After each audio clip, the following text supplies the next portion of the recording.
Devil's Night.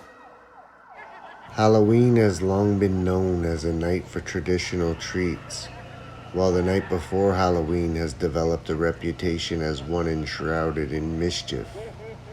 Mischief Night began in the 1700s and was associated with children playing harmless pranks like swapping road signs and throwing eggs. But over the centuries, the innocent jokes evolved into more harmful deeds such as vandalism and assault. Mischief Night gained notoriety in the 1930s when it made newspaper headlines. In 1934, a 14-year-old boy was pummeled to death at a Halloween party. A few months later, an 8-year-old boy was beaten to death by trick-or-treaters. For centuries, Hallows' Eve has been known as one filled with mischief, but in the 1960s, it began to have devastating effects on communities. In 1967, the Detroit riots raged on for 5 days, resulting in 1,400 buildings being burned. The riots inspired an annual tradition of lighting dumpster fires and setting buildings ablaze. And Hallows' Eve became known as Devil's Night in Detroit.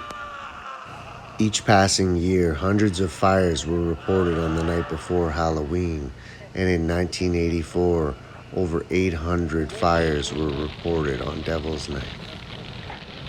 By morning, the city was covered with a smoky haze. In 1994, Devil's Night was featured in the blockbuster film The Crow. That same year, 354 fires broke out in the city of Detroit.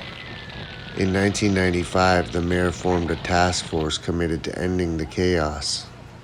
He also created Angels Night, which brought out thousands of volunteers to patrol the streets in the days prior to Halloween. That year, only 158 fires were reported on Devil's Night. And that number has been declining ever since. Today, the tradition of fire starting in Detroit has virtually disappeared. Firefighters claim that Devil's Night is just like any other night and that they may receive only a handful of calls. Still, this hasn't stopped the city from implementing curfews and heightening security. So if you're ever in Detroit in the days prior to Halloween, you may want to think twice about going out on Devil's Night. Devil's Night is upon us again. So we throw a little party, start a bunch of fires.